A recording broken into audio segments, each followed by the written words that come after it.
أعوذ بالله من الشيطان الرجيم. بسم الله الرحمن الرحيم.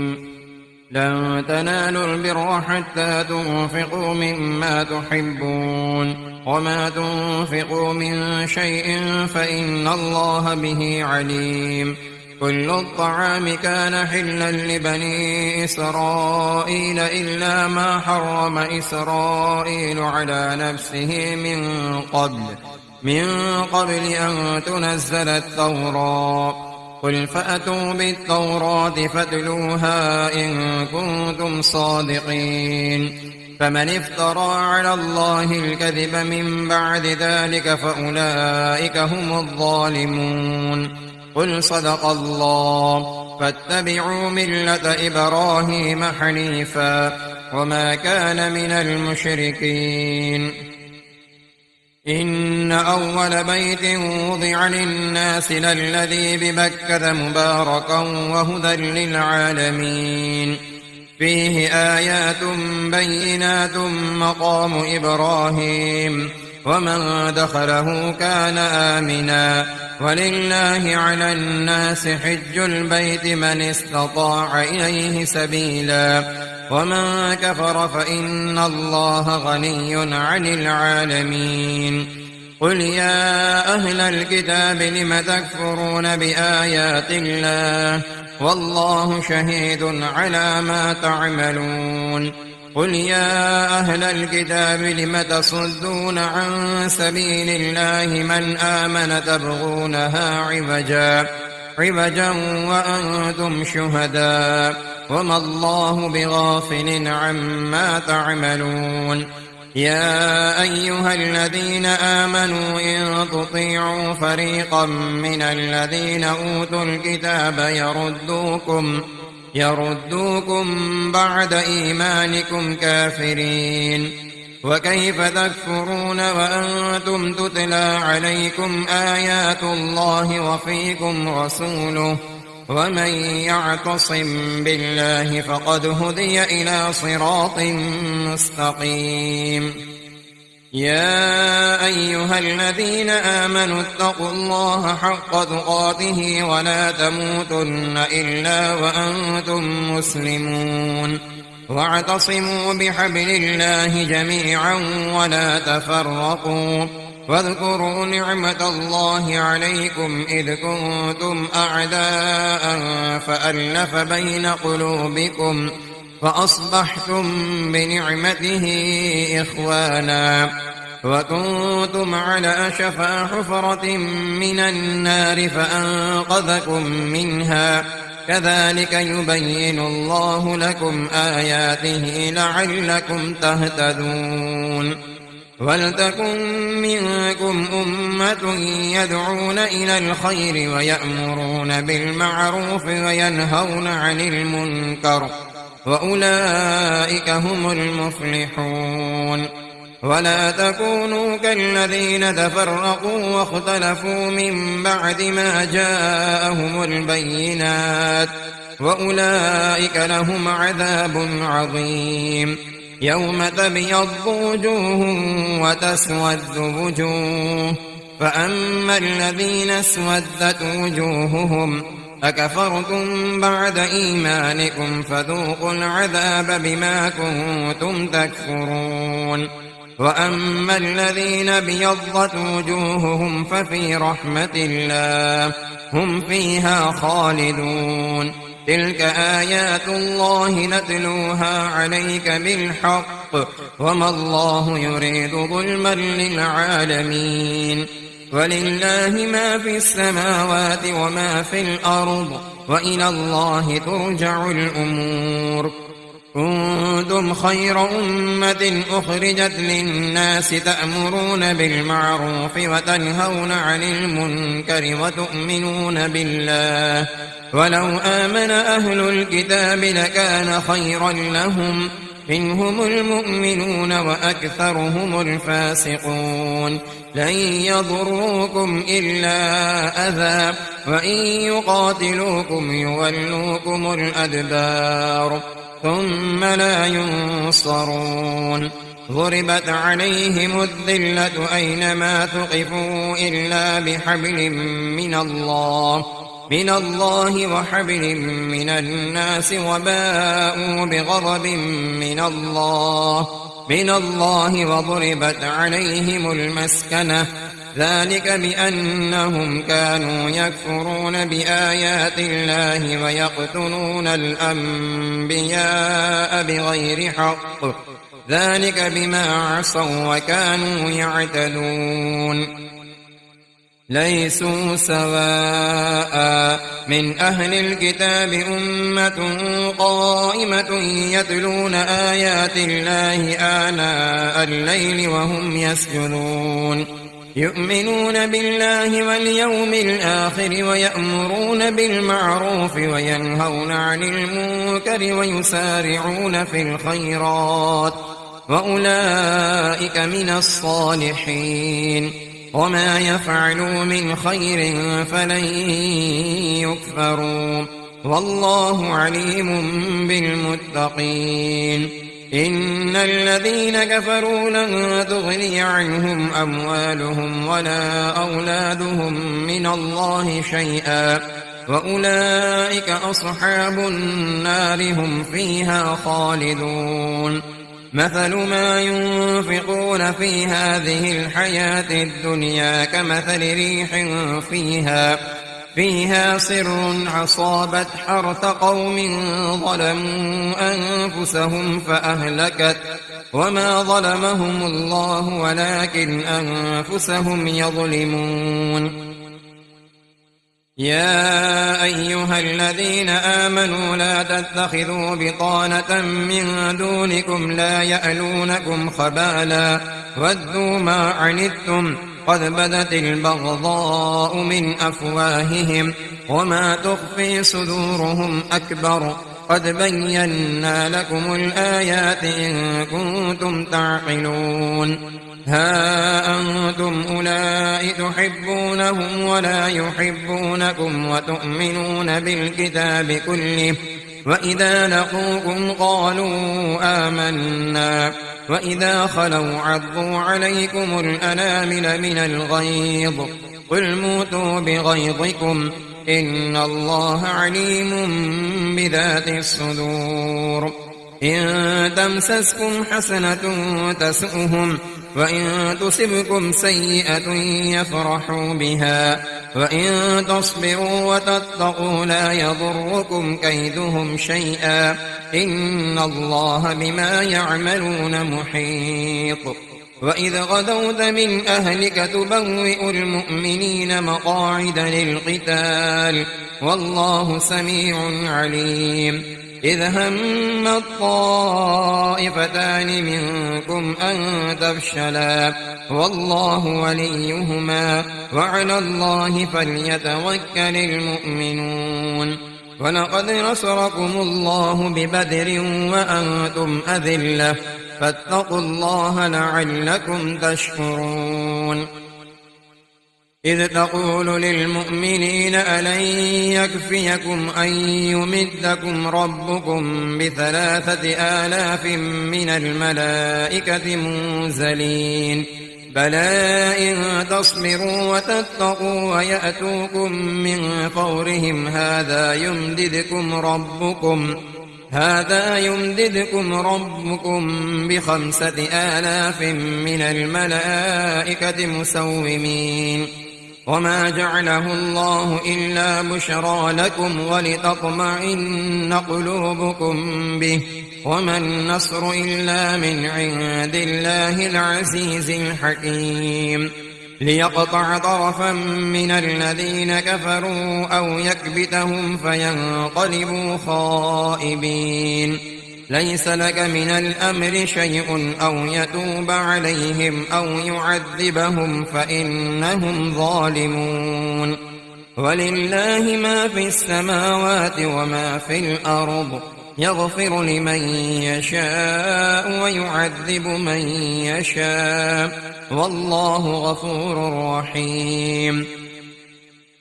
يا أيها الذين آمنوا لا تأكلوا الربا أضعافا مضاعفة واتقوا الله لعلكم تفلحون واتقوا النار التي أعدت للكافرين وأطيعوا الله والرسول لعلكم ترحمون وسارعوا إلى مغفرة من ربكم وجنة عرضها السماوات والأرض أعدت للمتقين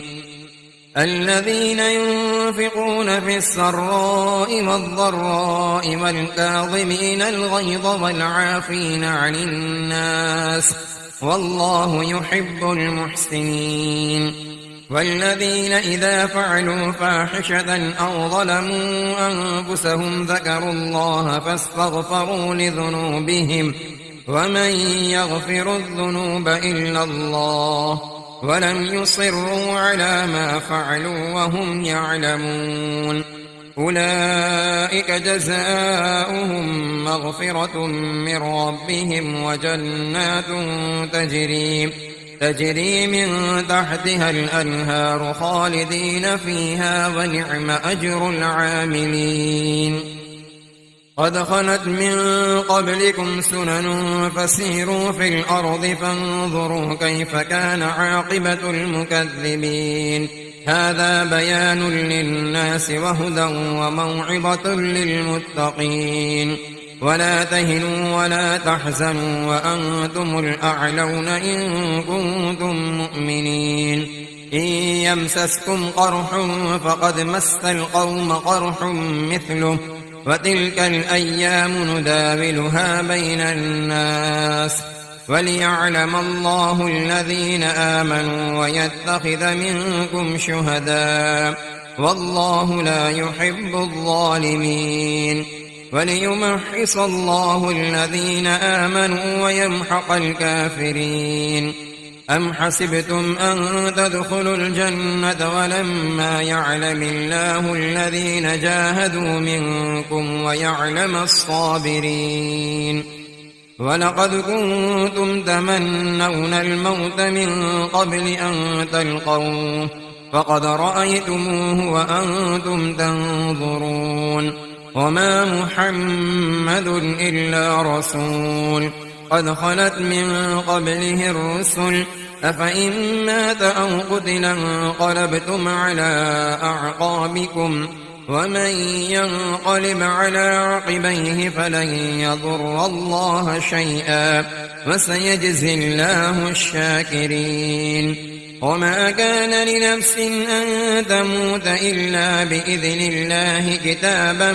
مؤجلا ومن يرد ثواب الدنيا نؤته منها ومن يرد ثواب الآخرة نؤته منها وسنجزي الشاكرين وكأين من نبي قاتل معه ربيون كثير فما وهنوا لما أصابهم في سبيل الله وما ضعفوا وما استكانوا والله يحب الصابرين وما كان قولهم إلا أن قالوا ربنا اغفر لنا ذنوبنا وإسرافنا في أمرنا وثبت أقدامنا وانصرنا على القوم الكافرين فآتاهم الله ثواب الدنيا وحسن ثواب الآخرة والله يحب المحسنين يا أيها الذين آمنوا إن تطيعوا الذين كفروا يردوكم على أعقابكم فتنقلبوا خاسرين بل الله مولاكم وهو خير الناصرين سنلقي في قلوب الذين كفروا الرعب بما أشركوا بالله ما لم ينزل به سلطانا ومأواهم النار وبئس مثوى الظالمين ولقد صدقكم الله وعده إذ تحسونهم بإذنه حتى إذا فشلتم وتنازعتم في الأمر وعصيتم من بعد ما أراكم ما تحبون منكم من يريد الدنيا ومنكم من يريد الآخرة ثم صرفكم عنهم ليبتليكم ولقد عفا عنكم والله ذو فضل على المؤمنين إذ تسعدون ولا تلوون على أحد والرسول يدعوكم في أخراكم فأثابكم غما بغم لكي لا تحزنوا على ما فاتكم ولا ما أصابكم والله خبير بما تعملون ثم أنزل عليكم من بعد الغم أمنة نعاسا يغشى طائفة منكم وطائفة قد أهمتهم أنفسهم يظنون بالله غير الحق ظن الجاهلية يقولون هل لنا من الأمر من شيء قل إن الأمر كله لله يخفون في أنفسهم ما لا يبدون لك يقولون لو كان لنا من الأمر شيء ما قتلنا هاهنا قل لو كنتم في بيوتكم لبرز الذين كتب عليهم القتل إلى مضاجعهم وليبتلي الله ما في صدوركم وليمحص ما في قلوبكم والله عليم بذات الصدور إن الذين تولوا منكم يوم التقى الجمعان إنما استزلهم الشيطان ببعض ما كسبوا ولقد عفى الله عنهم إن الله غفور حليم يا أيها الذين آمنوا لا تكونوا كالذين كفروا وقالوا لإخوانهم إذا ضربوا في الأرض أو كانوا غزا لو كانوا عندنا ما ماتوا وما قتلوا ليجعل الله ذلك حسرة في قلوبهم والله يحيي ويميت والله بما تعملون بصير ولئن قتلتم في سبيل الله أو متم لمغفرة من الله ورحمة خير مما يجمعون ولئن متم أو قتلتم لإلى الله تحشرون فبما رحمة من الله لنت لهم ولو كنت فظا غليظ القلب لانفضوا من حولك فاعف عنهم واستغفر لهم وشاورهم في الأمر فإذا عزمت فتوكل على الله إن الله يحب المتوكلين إن ينصركم الله فلا غالب لكم وإن يخذلكم فمن ذا الذي ينصركم من بعده وعلى الله فليتوكل المؤمنون وما كان لنبي أن يغل ومن يغل يأت بما غل يوم القيامة ثم توفى كل نفس ما كسبت وهم لا يظلمون أفمن اتبع رضوان الله كمن باء بسخط من الله ومأواه جهنم وبئس المصير هم درجات عند الله والله بصير بما يعملون لقد من الله على المؤمنين إذ بعث فيهم رسولا من أنفسهم يتلو عليهم آياته ويزكيهم ويعلمهم الكتاب والحكمة وإن كانوا من قبل لفي ضلال مبين أولما أصابتكم مصيبة قد أصبتم مثليها قلتم أنى هذا قل هو من عند أنفسكم إن الله على كل شيء قدير وما أصابكم يوم التقى الجمعان فبإذن الله وليعلم الذين نافقوا. وقيل لهم تعالوا قاتلوا في سبيل الله أو ادفعوا. قالوا لو نعلم قتالا لاتبعناكم. هم للكفر يومئذ أقرب منهم للإيمان. يقولون بأفواههم ما ليس في قلوبهم والله أعلم بما يكتمون. الذين قالوا لإخوانهم وقعدوا لو أطاعونا ما قتلوا. قل فادرءوا عن أنفسكم الموت إن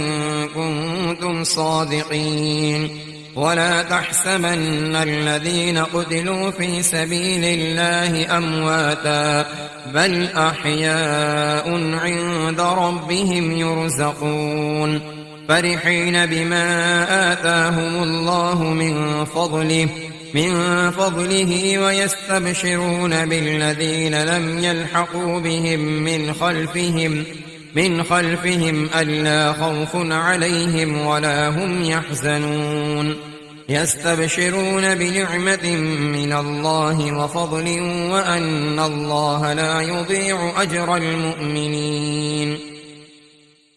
الذين استجابوا لله والرسول من بعد ما أصابهم القرح للذين أحسنوا منهم واتقوا أجر عظيم. الذين قال لهم الناس إن الناس قد جمعوا لكم فاخشوهم فزادهم إيمانا وقالوا حسبنا الله ونعم الوكيل.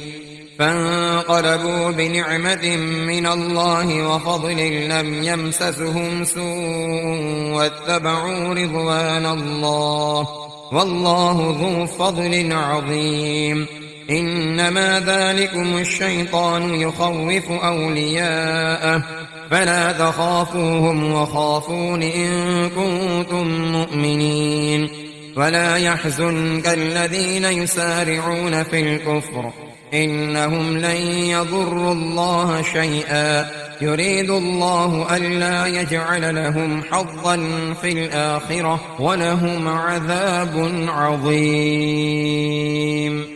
يريد الله ألا يجعل لهم حظا في الآخرة ولهم عذاب عظيم. إن الذين اشتروا الكفر بالإيمان لن يضروا الله شيئا ولهم عذاب أليم. ولا يحسبن الذين كفروا أنما نملي لهم خير لأنفسهم إنما نملي لهم ليزدادوا إثما ولهم عذاب مهين. ما كان الله ليذر المؤمنين على ما أنتم عليه حتى يميز الخبيث من الطيب وما كان الله ليطلعكم على الغيب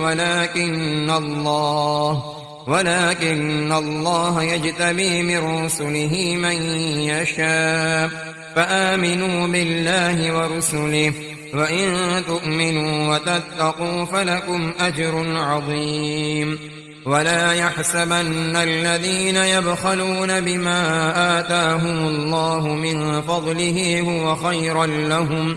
بل هو شر لهم سيطوقون ما بخلوا به يوم القيامة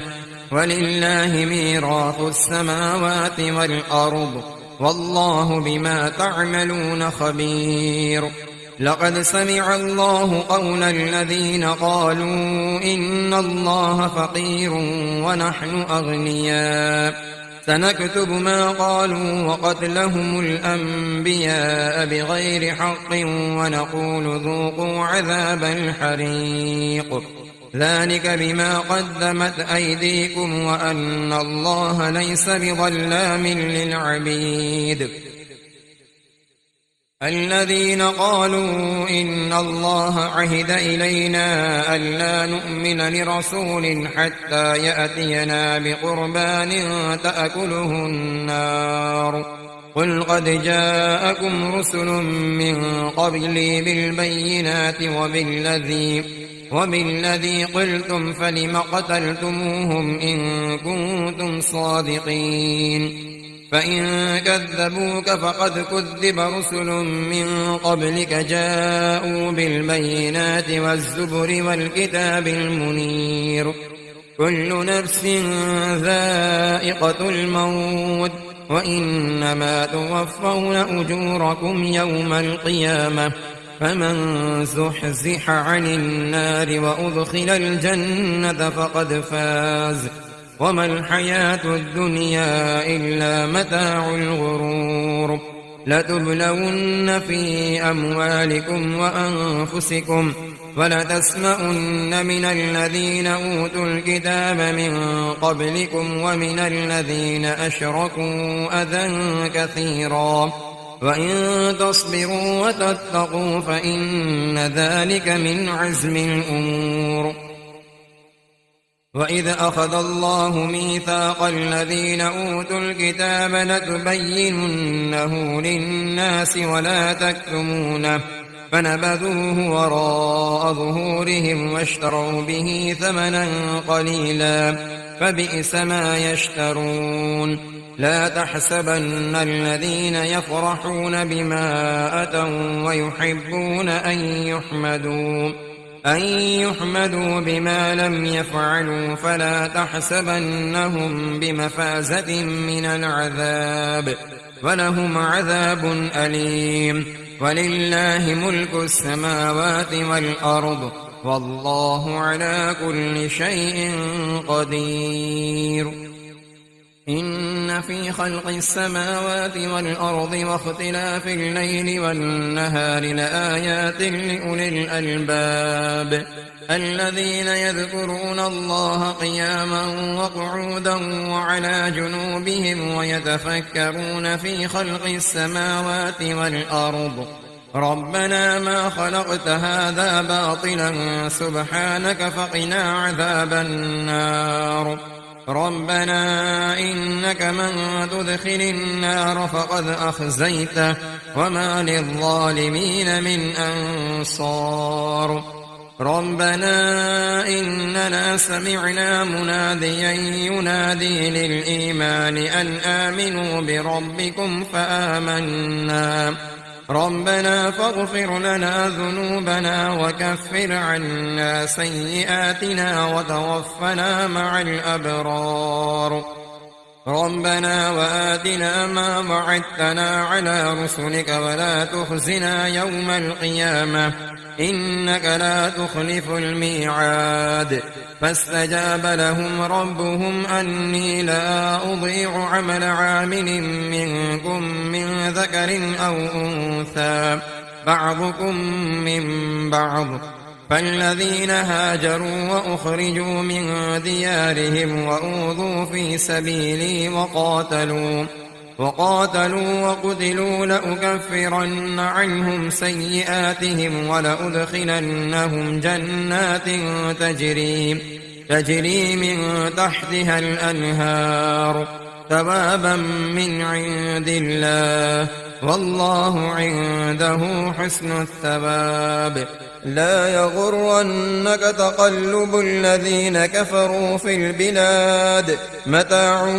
قليل ثم مأواهم جهنم وبئس المهاد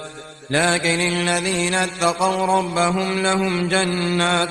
تجري من تحتها الأنهار خالدين فيها نزلا من عند الله وما عند الله خير للأبرار وإن من أهل الكتاب لمن يؤمن بالله وما أنزل إليكم وما أنزل إليهم خاشعين لله لا يشترون بآيات الله ثمنا قليلا أولئك لهم أجرهم عند ربهم إن الله سريع الحساب يا أيها الذين آمنوا اصبروا وصابروا ورابطوا واتقوا الله لعلكم تفلحون بسم الله الرحمن الرحيم يا أيها الناس اتقوا ربكم الذي خلقكم من نفس واحدة وخلق منها زوجها وبث منهما رجالا كثيرا ونساء واتقوا الله الذي تساءلون به والأرحام إن الله كان عليكم رقيبا وآتوا اليتامى أموالهم ولا تتبدلوا الخبيث بالطيب ولا تأكلوا أموالهم إلى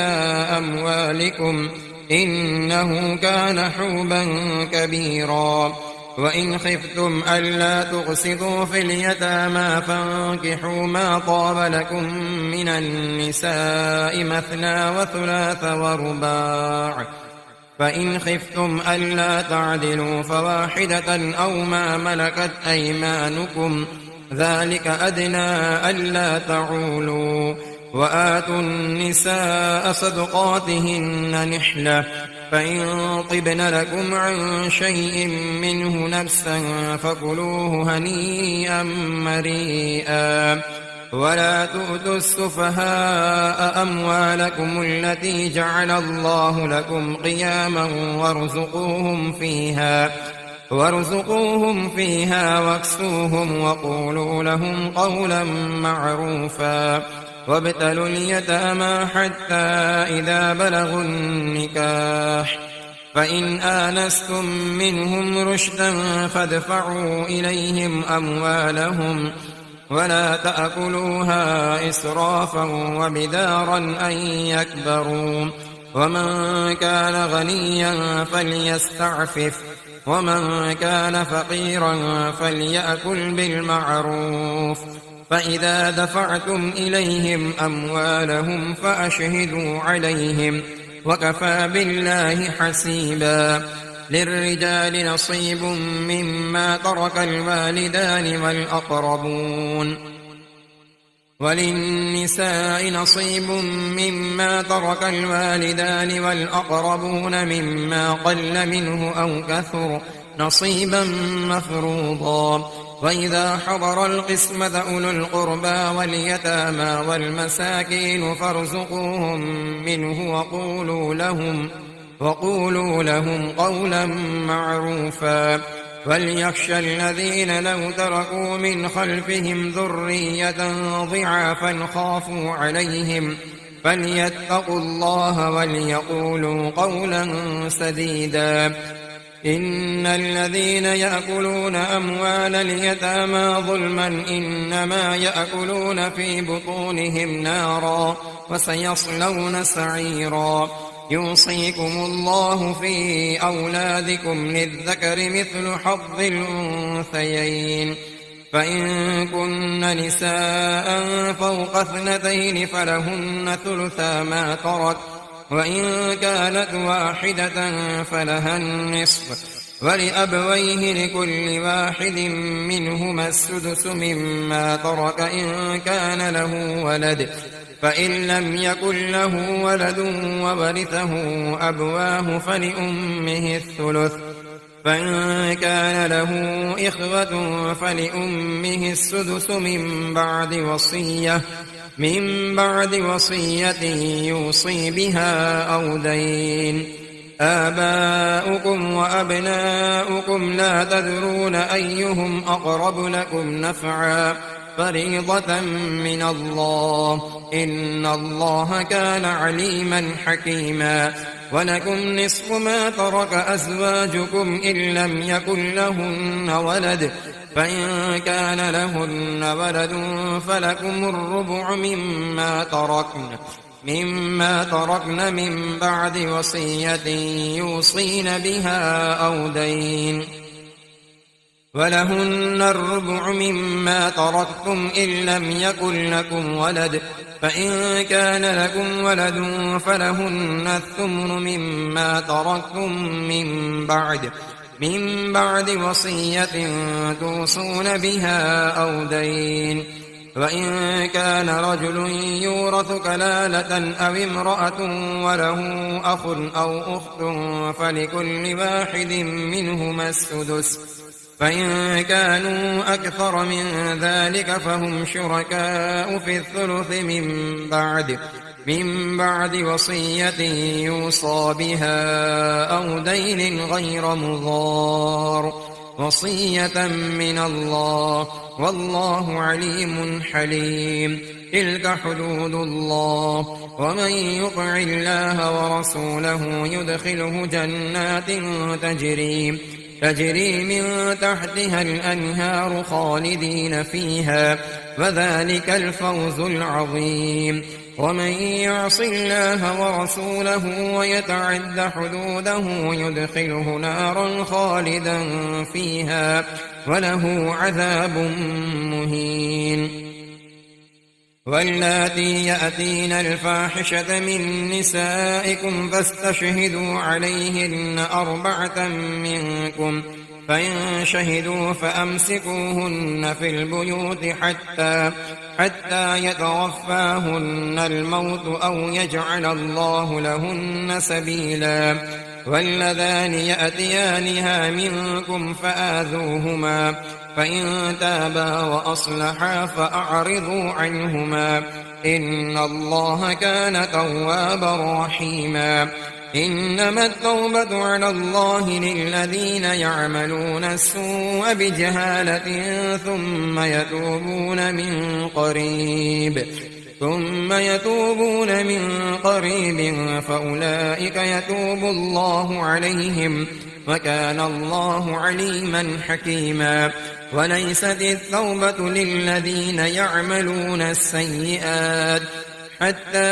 إذا حضر أحدهم الموت قال إني تبت الآن، ولا الذين يموتون وهم كفار أولئك أعتدنا لهم عذابا أليما. يا أيها الذين آمنوا لا يحل لكم أن ترثوا النساء كرها ولا تعضلوهن لتذهبوا ببعض ما آتيتموهن إلا أن يأتين بفاحشة مبينة، وعاشروهن بالمعروف. فإن كرهتموهن فعسى أن تكرهوا شيئا ويجعل الله فيه خيرا كثيرا. وإن أردتم استبدال زوج مكان زوج وآتيتم إحداهن قنطارا فلا تأخذوا منه شيئا، أتأخذونه بهتانا وإثما مبينا. وكيف تأخذونه وقد أفضى بعضكم إلى بعض وأخذن منكم ميثاقا غليظا. ولا تنكحوا ما نكح آباؤكم من النساء إلا ما قد سلف، إنه كان فاحشة ومقتا وساء سبيلا.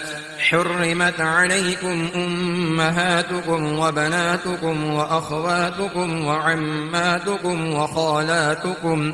وخالاتكم وبنات الأخ وبنات الأخت وأمهاتكم اللاتي أرضعنكم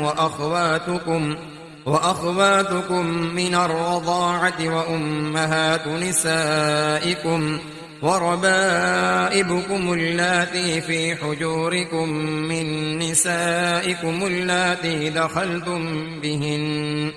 فإن لم تكونوا دخلتم بهن فلا جناح عليكم. وحلائل أبنائكم الذين من أصلابكم، وأن تجمعوا بين الأختين إلا ما قد سلف، إن الله كان غفورا رحيما.